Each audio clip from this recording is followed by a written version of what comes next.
News dump.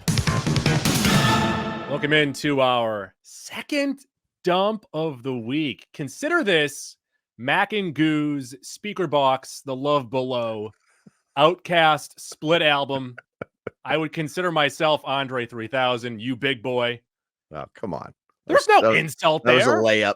That was a layup of a joke. Are you saying that because you don't want to be called big boy? No, I don't. I need a big Big boy. boy, not Listen, that big. I never heard SZA sing about you. So what are we talking about here?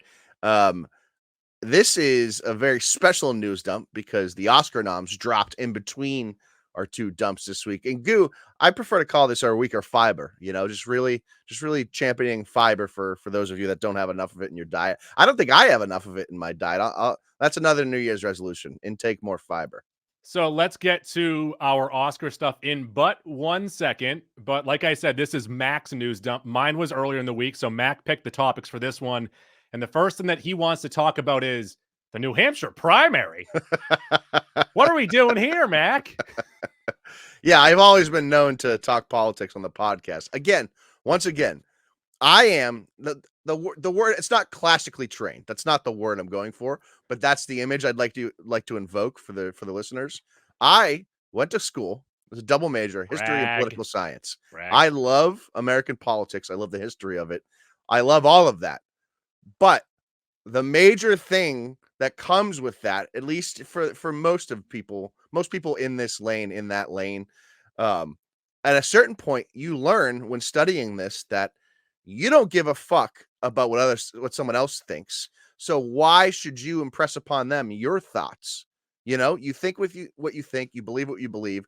So there's really no reason to tell people about your political beliefs. Just keep it to yourself. Vote how you want to vote and leave people alone. This is the worst episode so far. Mac's news dump is off to a rocky start. You brought it up. I'll never talk about politics if no one wants to. You put it in the rundown. Yeah, sure I did, go. News dump. Before we get to the Oscar stuff, I do want to say, Mac, that we did get a little bit of a shout out, kinda. Yeah, I missed it, but you were listening live? Yeah, I was listening live. This was to the Boston morning radio program Toucher and Hardy, and Rob Hardypool mentioned how podcasts go on a smidge too long. The conversations just go on too long. The topics are too long. And that kind of logs something loose in Fred's brain about him being on the Mac and Goo program back in 2017? Mark? I think we recorded right at the beginning of 2017 because I spent a month or 6 weeks binging It's Always Sunny in Philadelphia because you wanted to talk about it, and you said it would be great to talk about it with Fred because he loves the program as well. Right. So, and I quote, I was on a podcast about It's Always Sunny in Philadelphia, and it was a good podcast. I like the podcast, and I like the guys that did it. There you go. Pretty good. If that's not a ringing review of the Mac and Goo program, I don't know what else to tell you.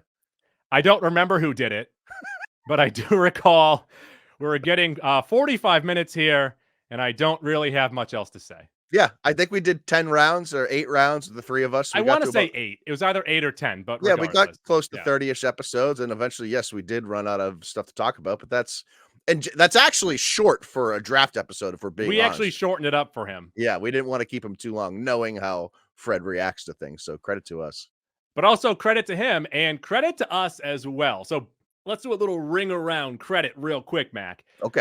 I would say around episode 26 or 27, I think we made the effort to shorten our episodes and not be as long-winded. Yeah, it's one of those things. We suck at this. We're just better than a lot of other people. I don't know about that. We're better than I would say we're better than most, but there were clearly podcasts that are much better than ours. That's just the reality of it. But every once in a while, someone will recommend me a podcast, and like 12 minutes in, and this is, I guess, sometimes maybe a critique of ours as well. 12 minutes in, I'm like, I tuned in to listen for this one specific thing, and they're fucking bullshitting. They're pissing over here, and I would like to get to the topic. So that's my main critique.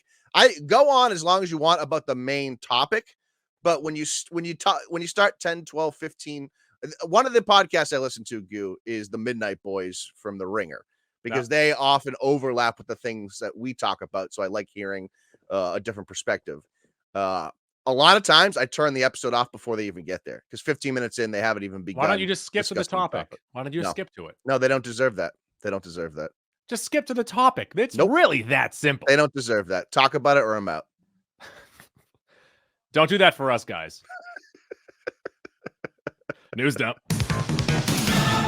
Oh boy, True Detective Night Country. It looks like it has connected with season 1. Yeah, this is just a quick PSA for anyone that wasn't sure if they wanted to watch. Season 4 debuted a couple weeks ago. Episode 2 just came out this past Sunday night, and I think you should get in now before stuff starts getting spoiled for you. They officially connected themselves to some of the shit that happened in season 1.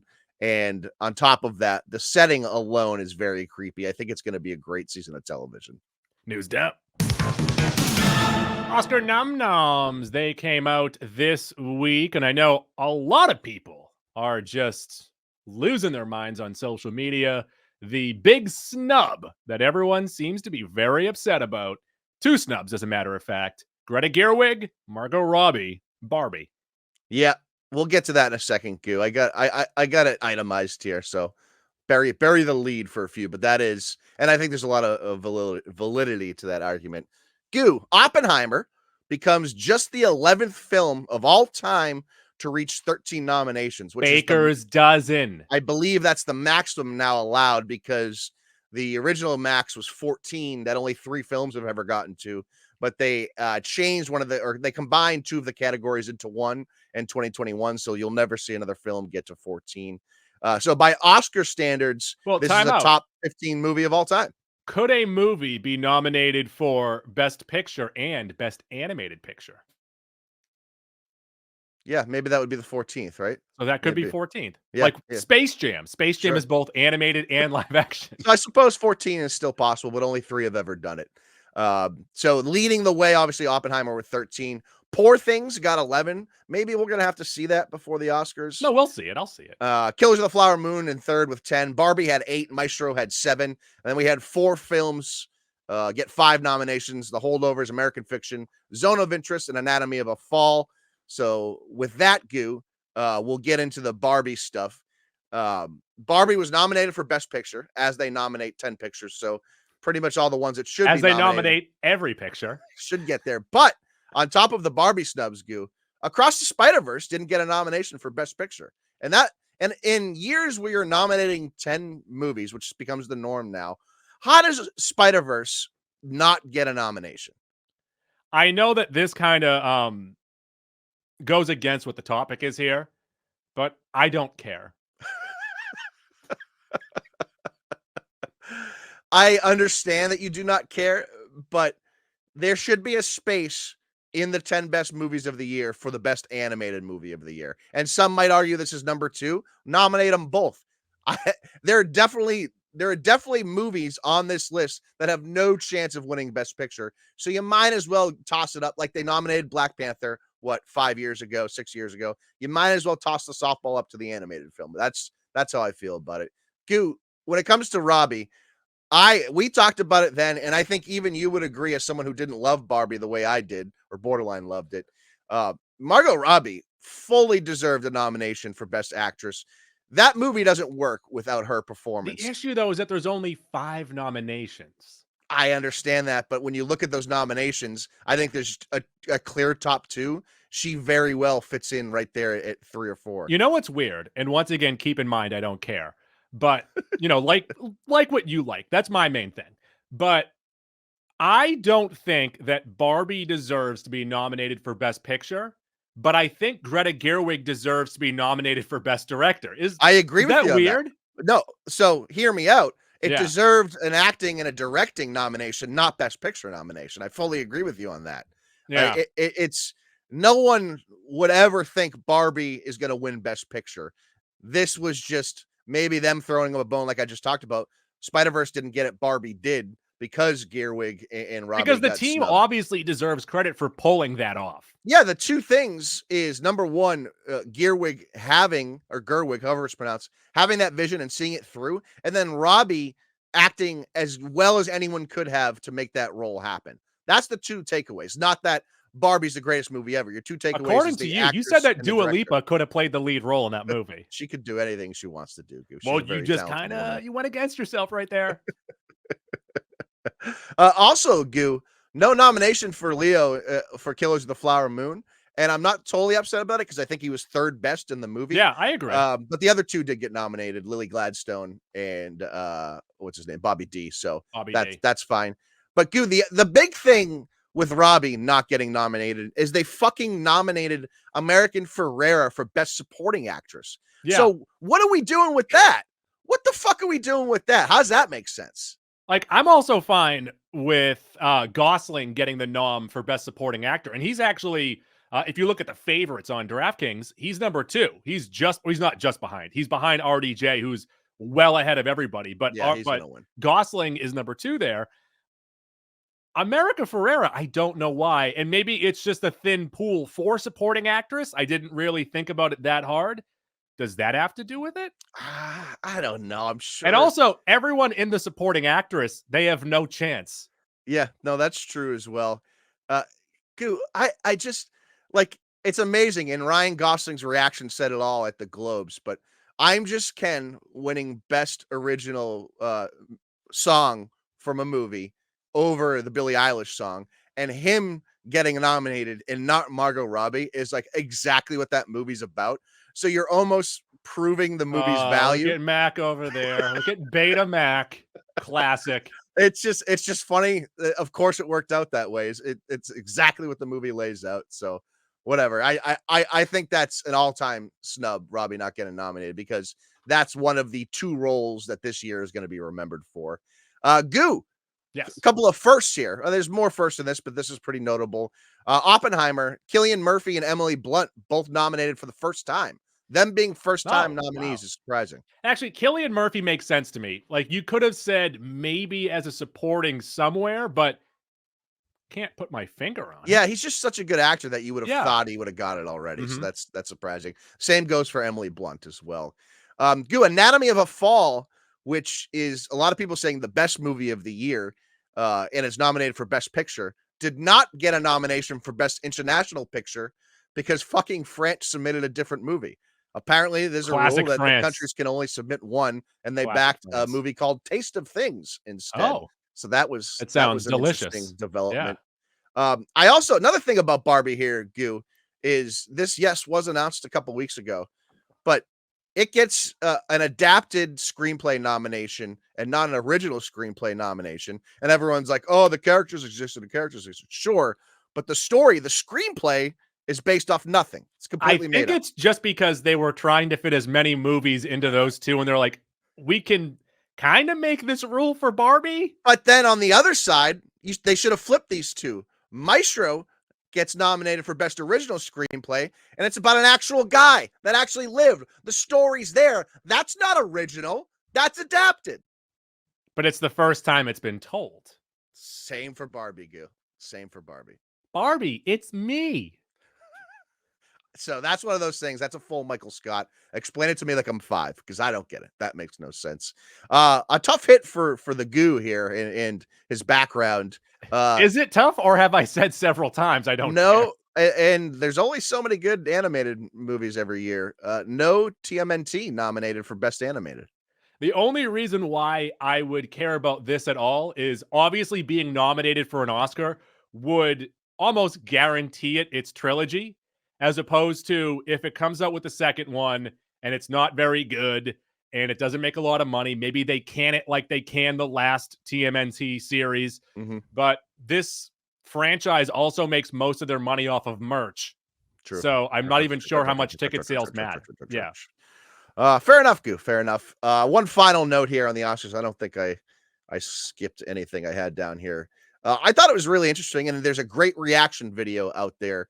Godzilla Minus One gets nominated for Best Visual Effects, which in my mind, the worst part of that movie is the visual effects because it was a limited budget. They did a great job with the budget. Doesn't mean it's Oscar worthy. But this is the first time in Godzilla's 69 year film history that the monster or a movie with the monster in it has been nominated for an Oscar. What if they started doing the best visual effects based off ROI? like how much money you put into it, So, and this so is what you got. maybe that comes into consideration with that nomination. It's a point I didn't really consider. Like here's the math. Here's Yeah, how we got here. right. Here's the war of They the had situation. $8,000 and it looks better than The Flash. Also, I have been highly recommended The Zone of Interest. Yep, that's another Best Picture nominee, so we'll probably get to that as well.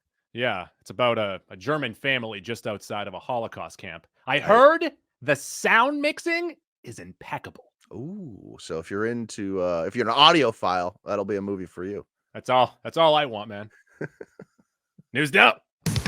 Speaking of Academy Award nominated movies, Apple is re-releasing Costume into theaters, hoping that more people will come out, pay a little bit of money, Yeah, and see the movie.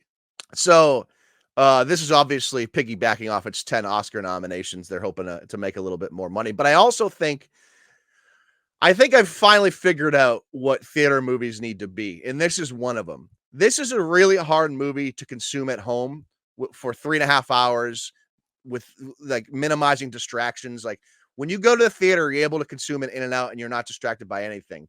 And this movie really needs that because 3.5 hours is long. So when you're at home and you start at 7:00 at night and you fall asleep halfway through, it's going to affect the way you view the movie. And I've had 4 or 5 people now ask me about the movie because, of course, it's Scorsese and they know I fucking watch movies. And they have not really enjoyed it. And I'm like, you know what? I don't blame you. If you're consuming it at home, it's really hard to justify a 3.5 movie that does have some issues with the story. Like the story could have been better. You just got to buy into the acting. And I don't know if that's a great home release movie, Gil. News up. Jude Law is going to be working with, Jennifer Lawrence. Why did I think it was Jude Law? Sure, Jude Law. Why not? I didn't read any of it. I just saw the headline of Anatomy of a J-Law. And I'm like, that's Jude Law, right? Jennifer Lawrence will star in a Justine Triet adapted Hanna-Barbera novel. The director of Anatomy of a Fall, yes. Justine Triet, is developing another movie, and the lead actress in that movie is going to be Jennifer Lawrence. So that seems like it screams Oscars. That's a massive Oscar alert there if you can hit that sounder. And the premise here is based on a book called Burial Rites by Hannah Kent, and it is based on the last woman executed in Iceland for the murder of 2 men, which I think is pretty interesting. It's going to start shooting at the end of this year. I do have a question, and I thought about this the other day. Was her name Hanna-Barbera, or was there several people and they just merged names together? You think it's a Fleetwood Mac situation? Because I would imagine that if you're walking into a cartoon studio and you say that your name is Hanna-Barbera, they're going to let you make cartoons. Yeah. It's a silly name. It's a silly cartoonish name. Yeah. But it also could be you have Mick Fleetwood and John McVie, and you're like, hey, Fleetwood Mac sounds cool. Yeah, like we're not going to Google this. If you guys want to tell us what the answer is, this will live on as a mystery in my head forever. Yeah. News down. Deadpool 3 has wrapped filming. Ryan Reynolds saying, the costume is covering up blood, sweat, and tears. I had a great time working with my best friend on this picture. See you in July. And you have this note. Will we get a trailer during the Super Bowl? Yeah, filming has wrapped. Super Bowl's a couple weeks away. Movie's not until July, but it does seem like the perfect time to drop a Deadpool trailer since there's nothing else for Marvel to promote throughout the year. So give us a Deadpool trailer during the Super Bowl. I think I might like that trailer more than the game. We'll see. Okay. All right. I also expect to, by halftime, be down a lot of money. Oh, are you going to go big on the coin toss? Coin toss, ladders. I'm going to be sitting pretty because I have a future on Lamar Jackson MVP. I actually put one in on him and Dak in the middle of the season. So I'll come into some nice cake right before the Super Bowl to bet on the Super Bowl. I mean, I also have a future on Lamar Jackson MVP, but in the big game, I have future SB MVPs on a bunch of little players. Let's see if one of those little guys wins the MVP. Big game, I just have Lamar and McCaffrey plays right now. The big name always wins it. Let's be. Yeah. Me doing this is stupid. No, you know what it is? It's the narrative-driven name. So Purdy could still win it. Jahmyr Gibbs could still win it. Do you think that would justify taking the running back in the first round and then only using half the time? I just think that the Lions don't have another like big sexy name besides Amon Samra. Yeah, it would. Yeah, that's how you say it. It would be Amon-Ra. Well, he has to catch the ball. He has to catch the ball first. Almost a bit. And both the Ravens and Chiefs, good sports talk, are good defensive backfields. The Lions aren't beating the Niners, and if they do, I'm aware of that. If they do, I'll eat my hat. And you are fresh out of hats. News dump. Bullseye. It is no longer rumored or even whatever that Wilson Bethel's Bullseye will appear in 3 episodes of Daredevil Born Again. Listen, season 3 of Daredevil sucks. Go back and rewatch it. It's fucking terrible. He's a good character though. I like him. I like him as Bullseye. He's probably the best thing about season 3 of Daredevil. There's one episode that isn't great, and the rest is all No. I would say, I think it's 13 episodes. I would say at least 7 of them blow. You're watching a different show. No, but a 6-episode Daredevil season is good. They just didn't give it to us. You were watching a different show. No, I wasn't. You were watching that dumb, what was that other show that Netflix had? That other superhero show that was terrible. I don't know. They've done a bunch. What was that one called? I can't even think. The one that the dorks reviewed and gave it like a 1 or a 2. Yes, that one. Yeah, I with with Josh Duhamel, right? Yes, that's what thank you're thinking of. Yeah. Yes, news dump. Looking like we're gonna get a new Jurassic World movie. It is in development, and the screenwriter David Koepp has been attached. Koepp? I don't know how it's pronounced. Koepp. So I would say, who the fuck wants this? But then they throw the original writer at you, and you're like, okay, maybe I do need it. I don't like these movies very much anymore, but you don't like I will say, much like Sonic, it has a young audience. Jurassic Park? They love it. Really? Yeah. I didn't know that. I didn't know. Also sell tons of merch. I didn't know the kids were into Jurassic Park. Yeah. I also read an article that kids who like dinosaurs may be smarter than other kids. You know what? I believe it because dinosaur names are hard to say, so they got to study those fuckers. Yeah. Yeah. So Jurassic World is just giving people more dinosaur knowledge and giving smart kids more things to watch. Educating people. Yeah. News dump. We have a bidding war over the new Michael B. Jordan Ryan Coogler vampire movie. You're just no-selling my jokes here, Goo. B is for bidding war. Well, no. So, come on. Okay, so here's the thing, there. Mac. I'm not going to again. You didn't even say that. I'm not going to explain how this works, but there are visual gags to the podcast. Yeah. There are me just reading headlines. That's the best. If you want the visual gags, go to YouTube, smash that Michael, subscribe button, give us a like, go to your subscription thing and say, alert me when these fellas post a video. That's all I got. So the new Dracula movie that Coogler and Michael B. apparently is all the talk, all the rage in Hollywood right now. $90 million budget reportedly, and people want it. But I will say the 2 Coogler or 3 now, Coogler and Michael B. collabs have been great. They've all been really. We had Black Panther, we had Creed, I think was Coogler as well. Yeah, and then Fruitvale Station was their first team up, and all 3 have been dynamite. News down. Netflix kills Halle Berry. Oh no. Oh, movie. Sorry. Yeah. Well, one and the same. What's the last time you saw a movie with Halle Berry in it? Like that I can think of? She was in that Moon movie when the moon was collapsing on the Earth.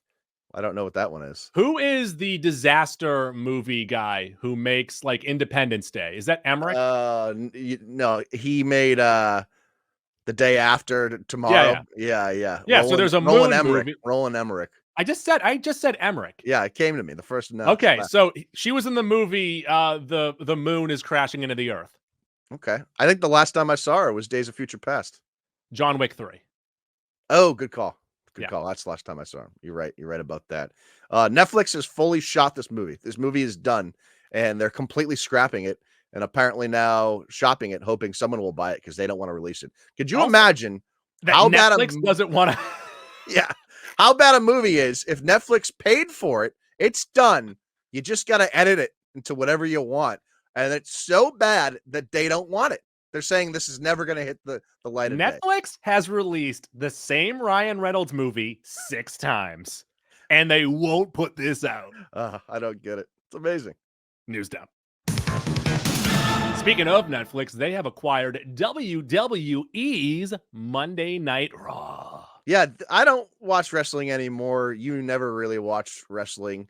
I would say I haven't consistently watched it in 10 or 15 years, but I am roughly aware of what goes on. $5 billion over 10 years ago. That is a massive deal. So expect your Netflix subscription to go up. Dude, this is a fun little tidbit here. Monday Night Raw is the longest running episodic show on television and has been on TV every week since 93. And now in January 25, this is so does The Simpsons not count because it's not every week? Yeah, I think so. Oh, okay, whatever. Yeah. Starting in January 2025, it'll be on Netflix. So I think that will technically end, right? Because a streaming service doesn't count as television technically. Point. But the interesting things here, or the most interesting thing, is Peacock still owns the rights to the premium live events, which are all the pay-per-views. Yeah. And all of WWE's back catalog, the whole video library. So I don't know how they're going to navigate those two things. What I hope for WWE on Netflix is no commercials. Number one, that would be great, especially if your subscription price goes up. Number two, maybe it allows them to get back to PG-13 R type stuff over PG stuff. Like when they had the hand, like when she gave birth to the hand. Yeah, swearing. Maybe what type of game show you seen swears in it? You know, can they bring back Mr. Sacco? Maybe a nipple every now and then, a G-string strap. Who knows? Just bring Lita back. I have a very loose. I don't really understand it, but I do. I like it when they have their big event. What is the big event every year? WrestleMania. I watch all those clips on YouTube because I'm always very impressed by the athletics of it all. Yeah, that's always very true. They got the Royal Rumble this weekend, too. Are the Paul brothers in that? Oh, only one of them wrestles, number one. Oh, does he? I only don't saw him know. on I don't one know of those summer if he's still wrestling. Logan Paul wrestles. Yeah, I think he's very talented. Yeah, from the clips that I've seen. Yep, very I thought Pat McAfee was very talented when I saw him do it. Agreed. I liked when the Jackass guys did it and Wee Man was in a mousetrap. That was fun. Yep. News dump. See, I can talk the lingo with the kids. I get it. Avatar, The Last Airbender trailer. We got this for Netflix, and I'm not huge into The Last Airbender. I think it was just beyond my Nickelodeon time. Yeah. But just looking at this compared to what the animated show was, it looks pretty cool. Yeah, I think this is one that people 4 or 5 years younger than us fucking love, and I totally understand it. I think it started on Nickelodeon like 03 or 04. 05? And really turned a lot of people on to anime on top of it. February 22nd, and like Goose said, the visuals look pretty good. Yeah. And I think it's going to be a pretty faithful adaptation of the series because the M. Night Shyamalan movie that came out in 2010 was awful. News up. Got a teaser for the Netflix movie The Hitman. This stars Glenn Powell and is also co-written by him as well. This is a Richard Linklater movie. Comes out on June 7th. I like the pie comment. I like that he looks very charming. And when they had the reviews popping up for the movie, one of the reviews, one word, sexy. Love that. And he's coming off a very, very sexy movie with Sydney Sweeney, Anyone But You. Yeah. I think I like Glenn Powell. I didn't know who he was until, I don't know, 14 months ago. And now I like him a lot. If he is here to bring sexy comedies back, in. And there is a bit of a rom-com feel to this as well. But also obviously the big thing here is Richard Linklater. I love Richard Linklater movies. Richard Linklater strikes me as someone that doesn't half-ass something. And I feel like a lot of directors do. So this should be good. News down. Oh, also, I know that we mocked, who was the director that loved Cheetos? Blanking right now. Oh, that played a role in the Spielberg movie. Yeah, the Flaming Hot Cheetos. David Lynch? David Lynch. I know that we mocked him for his love of Flaming Hot Cheetos. You mocked him. You mocked him. You called him a fucking idiot. No, I got myself a bag of flaming hot kettle chips. Oh, okay. Oh All right. my God, I It's a ate the nice whole crunch right thing. there. Yeah. I ate the whole thing and I said, David Lynch gets it. That's too hot for me. You know, back in the day when you'd be deciding between hot fries and cheddar fries, cheddar fry guy. Hot Get the fry hot guy. fries out of my face. You ever try doing both at the same time? No, I don't want a rogue hot fry hitting my tongue. Love it. Love it. I love Flamin' Hot. Not the movie. The movie stinks, but I love Flaming Hot. Mm-hmm. Mac, we got our first poster for Roadhouse. Yeah, the trailer is coming out, I don't know, within 12 hours of us recording this, but we won't have seen it. By the time you're hearing this, you'll probably have seen it. I'm really intrigued to what the reception is going to be for this movie, because that movie is like a beloved 80s movie, time and place movie. One of those movies that strikes me as a movie you can't remake because it wouldn't make any sense. And they're trying it. They're doing it. And they got Jake Gyllenhaal, who can do a lot of things. I don't know. I don't know about this one, Gil. We'll see. We'll all see. We'll all see. All right, we'll be joining ourselves next week. Maybe we'll do top 20 villains of something. Maybe we'll do something else. But I do have to say, we have a Goovy Vault coming up, and we have a movie draft, a 2024 movie draft, most likely within the next 50 days that will be coming out. Look for that by the end of February. That's what I would say. And I know that you haven't finished the math yet. Do you think I won? No, I actually haven't looked at the math in probably 6 months.